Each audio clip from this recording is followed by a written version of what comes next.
किसी भी स्टैंड पर किसी भी गरीब ई रिक्शे वाले से एक भी पैसा वसूली नहीं देना पड़ेगा।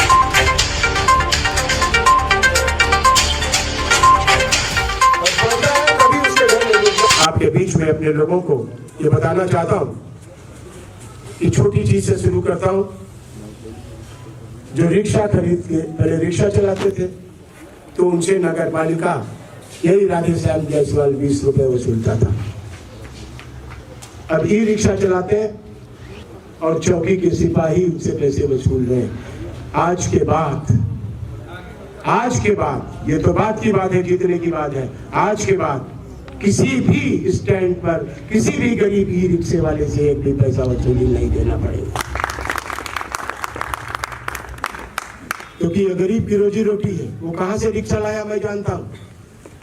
और जब हमारे यहाँ वो 250 रुपए पे लगा रहा है तो कितना कमाता होगा? दिन भर चलाता है 250 रुपए पे। अगर मेरे यहाँ वो रिक्शा लगा रहा है तो आप समझ लो वो कितना कमाता होगा।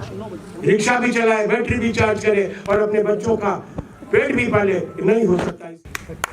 दूसरा, यहाँ की सड़कों की बहुत बड़ी समस्याएं हैं। जब ये राजा लोग निकलते हैं, जब मैं राजा की तरफ इशारा करता हूँ तो कप्तान और डीएम की तरफ करता हूँ, तो ठेले वालों को मारा जाता है। तर तर तर तर भागो भागो भागो भागो। बेचारे ऐसा लेके भागते हैं, किसी का ठेला गिरता है, किसी की सब्जी गिरती है, किसी का फल गिरता है। मैंने भुक्तभोगी हूँ, मैं भुक्तभोगी हूँ। मेरे पास आए कोरोना काल से लेकर अब तक, मैंने सबको बचाया। तो मैं चाहता हूँ कि सीतापुर जनता जो भी अतिक्रमण है, सड़क चौड़ी हो जहाँ पर लोग ढंग से चल सके, और जो ठेला और पटरी खुंचे वाले लोग हैं उनको भी लगाने का बाकायदा वहाँ पर परमिशन मिले और वो अपनी रोजी रोटी कमाए कर सकता हूँ। और उन सबको मजबूर कर सकता हूँ कि आप पुरानी पेंशन को बहाल करें। आप वादा करो ना, ये नहीं होने दूंगा, क्योंकि मैं किसी का बंधुआ मजदूर नहीं रहा। मैं जनता की अदालत का भेजा जाऊंगा मैं, और जनता की आपको सुननी पड़ेगी। इसलिए पुरानी पेंशन की बहाली भी की है। जो सेना से लौट के आते हैं, क्योंकि रिटायर्ड फौजियों की अपनी एक लाइफ स्टाइल होती है। शायद मेरे यहाँ भी एक फौजी होगा, कोई अभी दीक्षित होगा। रिटायर्ड फौजी की अपनी तरीका, बॉडी लैंग्वेज होती है, उसका एक तरीका होता है। आप उससे बात करोगे आप समझ जाओगे ये फौजी है। पुलिस से बात करोगे आप नहीं समझ पाओगे, लेकिन फौजी से वो स्वाभिमानी होता है, क्योंकि वो केवल रक्षा करना जानता है। वो मातृभूमि के लिए मरता है, और हम उनको यहाँ पे दर की ठोकरें खाने के लिए छोड़ देते हैं। तो मैं उनके लिए भी रिटायर्ड लोगों को घर बैठे सुविधा, घर बैठे हर फौजी की, अगर साकेत मिश्रा के कार्यालय में कानों की आवाज आएगी तो चाहे उस फौजी के लिए चिकित्सा की सुविधा हो, चाहे उसके लिए कहीं कोई अन्य सुविधा हो, चाहे उनकी कोई परेशानियां हो, उनको मैं घर बैठे हल करूंगा। जो बच्चे, हमारा टैलेंट कैसे निकलेगा? एक मिनट रोक लो थोड़ी देर। हमारा टैलेंट कैसे निकलेगा? ये छोटे छोटे बच्चे कैसे जानेंगे कौन सा खेल खेलते? खेल ही नहीं पाते, बीमार हो जाते हैं। ग्रामीण स्तर पर अच्छे मैदान बनवाना, और एक एक टीचर, चाहे मुझे किसी संस्था के द्वारा भेजना पड़े, चाहे चंदा करके लोगों से भेजना पड़े बच्चों के लिए। मैंने दो यहाँ पर नारानगर और गद्दीपुर में मैंने एक नौजवान यही खड़ा है, उसको भेजा था। खेल भी खिलवाता था और पढ़ाई भी करवाता था। मैंने 1 साल गांव को गोद लिया और उसको चम कर दिया। आप देख आइए वहां पर बच्चे पढ़े, वहां की औरतों को, जो पढ़ी लिखी औरतों को, उन्हीं को टीचर बनाया था। और वहां पर मैदानों की व्यवस्था नहीं है। अतिक्रमण हो रहा है नजूल की जमीन पर। उन नजूलों की जमीन को कब्जा हटवा करके वहां पर मैदान बनवाया जाएगा, जहां बच्चे अपने जीवन के सारे खेल, चाहे वो कंचे से लेके गुल्ली डंडा, लट्टू निचाना, कबड्डी खेलने से लेके, क्रिकेट खेलने से लेके, वॉलीबॉल और फुटबॉल खेलने से लेके सारा प्रबंध करूंगा, तभी बच्चे आगे बढ़ेंगे।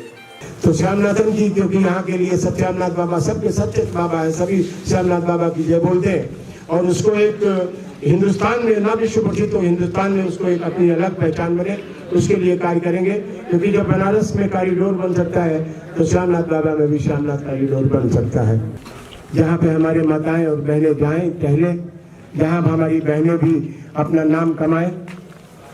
ऐसे स्टेडियम की चाक चौबंद स्टेडियम जैसे लखनऊ और दिल्ली और नोएडा जगह मैं ऐसा स्टेडियम का निर्माण कराऊंगा। और मेरा सपना है कि यहाँ भी हिंदुस्तान और अन्य देशों का मैच यहाँ पर भी देखा जाए, क्योंकि लखीमपुर, हरदोई, शाहजहांपुर, बरेली से बहुत नेपाल के बॉर्डर तक कोई भी अगर मैच देखने का शौकीन है, क्रिकेट देखने का शौकीन है, फुटबॉल देखने का शौकीन है, हॉकी देखने का शौकीन है, तो उसको मरहूम ना होना पड़े, वो सीतापुर में आए और उसे स्टेडियम में खिलाड़ियों की भी रहने की व्यवस्था, उनके भोजन की व्यवस्था, यह भी एक निर्माण का सपना है। 20 साल हो चुके हैं और ये सब मुझे बहुत जल्दी करना है। इनको वो लोग चाहिए जो कमा कमा के इनको घर भरे, और जब कमाई होगी तो कौन लूटा जाएगा? जनता ही तो लूटी जाएगी, मरेगा कौन? किसी भी पद पर गांव के चाहे बीडीसी से लेकर के सांसद तक जनता के लिए ही तो बने हैं, और जनता ही तबाह है। जनता खाने पे जिंदा, कहां चला जाता है ये पैसा? ये मेरी लड़ाई है, ईमानदारी की मेरी लड़ाई है, क्योंकि मैं भी उसी मुख्य धारा में शामिल हो गया। तो डॉक्टर मधु का पुत्र होने का मतलब क्या रह गया? एक शिक्षित आदमी का पुत्र होने का मतलब क्या रह गया? और मैं भी एक शिक्षित व्यक्ति हूँ। पढ़ेगा, मेरा मानना है जब वो पढ़ता है, और पढ़ता है तभी उसके घर में रोजगार के साधन भी आएंगे, वो तभी जनता के लिए कुछ कर पाएगा, तभी वो नौकरी पाएगा, चाहे सरकारी पाए चाहे प्राइवेट पाए, तभी पाएगा। और वरना तो मजदूर पैदा कर रहे हो आप लोग।